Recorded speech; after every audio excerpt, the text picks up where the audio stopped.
Welcome back, everyone. Today we're diving into the world of Kukishinden Ryu. Kukishinden Ryu, yeah. And we're lucky enough to have some fascinating source material to guide us. We do. So what's the story? Where do we even start with Kukishinden Ryu? Well, every good martial arts story needs a hero. Of course. And Kukishinden Ryu has a pretty amazing one, Yasushimaru Kurando. Okay, what'd this Kurando fellow do? So picture this. 1336, Japan's in a bit of a kerfuffle. The Emperor Go-Daigo gets kidnapped. Kidnapped emperor. That's not good. Not good at all. And who steps up to rescue him? Our boy, Kurando, young monk, entrusted with this daring mission. Wow. Okay, so how'd he pull that off? I mean, we're talking about an emperor here. There's got to be some serious security. Serious doesn't even cover it. This is the Kazanin Palace we're talking about, heavily guarded. Kurando, clever as a fox, disguises himself as a woman to infiltrate the palace. Now that's dedication. Did it work? For a while. But to escape, they had to get through this special corridor, a hizume. It's designed to make noise if someone steps on it, like an early alarm system. Talk about pressure, sneaking around with the fate of the emperor resting on your shoulders. And sure enough, they get discovered. Oh no, what happened? Chaos. Kurando's forced to fight his way out. He's got his naginata. Think of it like a halberd. Okay, I'm picturing it. So what happened? Did he manage to fight off? He's holding his own, but then in the middle of this whole mess, one of the samurai manages to slice off the blade of his naginata. No way! What did he do? Kurando doesn't even hesitate. Yeah. He takes the remaining pole and uses this secret technique, gakukuji. It's all about turning a disadvantage into an advantage.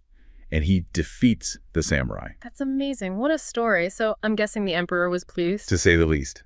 The emperor was so grateful he gave Kurando a new name, 9 Demons. 9 Demons, that's quite a nickname. That's the Kuki in Kukishinden Ryu. Wow, so this whole martial art is named after this one incredible feat of heroism. There's a pretty powerful legacy. And just to clarify, Kukishinden Ryu, the style we're looking at today, it's actually a branch of the older Kukishinden Ryu that Kurando founded. Like, think of it like a tree branching out over time. So it's not just frozen in time, it's evolved. Exactly. It adapts to new weapons, new situations. Like take the handbow, that short staff. Yeah. That came about because on the battlefield, spears would break. Makes sense. But the Kukishinden Ryu folks, they didn't see a broken weapon. They saw an opportunity. They repurposed those broken spears into the handbow. That's amazing. It turned a disadvantage into something new, something powerful. Talk about making the most of a bad situation. And you know what's even more surprising? This spirit of adaptation, it actually connects Kukishinden Ryu to judo. Judo! Wait, like the Olympic sport. How is that even possible? It's a wild connection, right? Mm-hmm. But it all comes down to Jigoro Kano, the guy who founded judo. Mm-hmm. Back in the late 1800s, he actually trained in Kukishinden Ryu, even achieved Menkyo Kaiden. That's like the highest level you can get. So the founder of judo was deeply involved with Kukishinden Ryu. That's incredible. What aspects of Kukishinden Ryu did he find so compelling, so effective, that he brought them into judo? I mean, there must have been something that really resonated with him. Absolutely. That's something worth exploring, right? It really makes you think, what Kano saw in Kukishinden Ryu that led him to incorporate elements of it into judo. But we're getting ahead of ourselves. Let's get back to Kukishinden Ryu itself. One of the things that really struck me about this document is the section on weapons. Weapons. Okay, so we're talking swords, staffs, what else? Oh, it goes way beyond your typical samurai arsenal. Kukishinden Ryu, remember, comes from coastal Japan. These were seafaring folk, practical, resourceful. So their weapons, they reflect that. Interesting. So what, they were fighting with oars and fishing nets? Well, not exactly, but you're getting the idea. They adapted what they had. For example, there's this weapon called the daishirin. Daishirin. Never heard of it. Most people haven't. It's this massive pole about 10 feet long. 10 feet? That's unwieldy. Right. And it's got these heavy wooden circles attached to it. I mean, can you picture trying to wield that thing? Honestly, it sounds more like something you'd see in a parade than on a battlefield. And that's the thing. It wasn't originally a weapon at all. They were actually used by shipwrights, for launching and retrieving boats. No way. So they just looked at this shipbuilding tool and thought, yep, that'll work in a fight.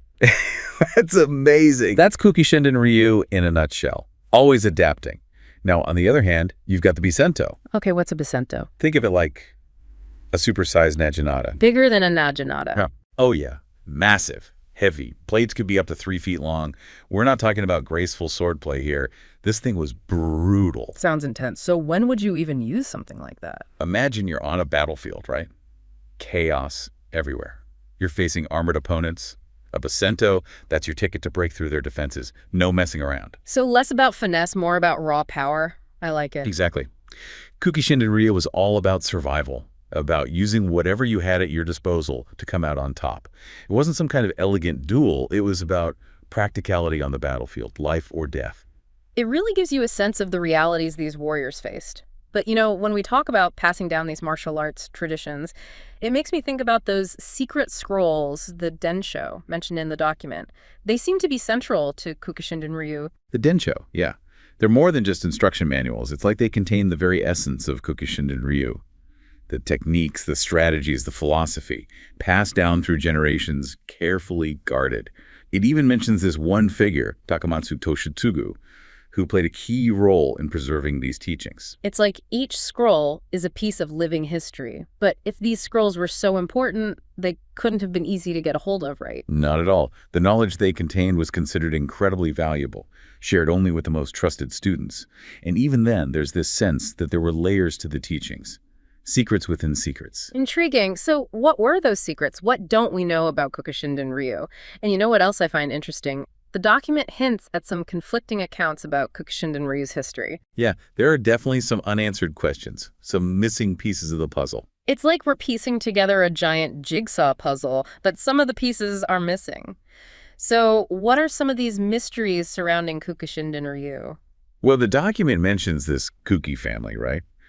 They claim to be the rightful inheritors of the style. You'd think that'd be pretty straightforward. Yeah, seems like a direct line. Except it turns out that somewhere along the way, they had lost a lot of the actual knowledge. Like key parts of the teachings had gone missing. Wait, they're claiming the lineage, but they don't have all the teachings. That's like inheriting a recipe book, but half the pages are ripped out. Exactly. And guess who they brought in to try and help them recover what was lost?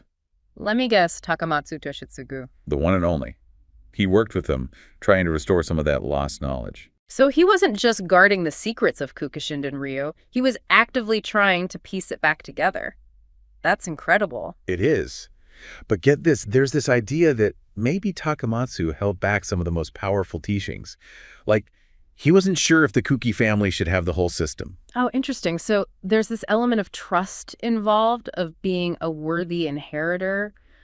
Why do you think he might have held back? Well, the document hints at Takamatsu's past. Remember, he was a guerrilla soldier in China. Oh, right. I'd almost forgotten about that.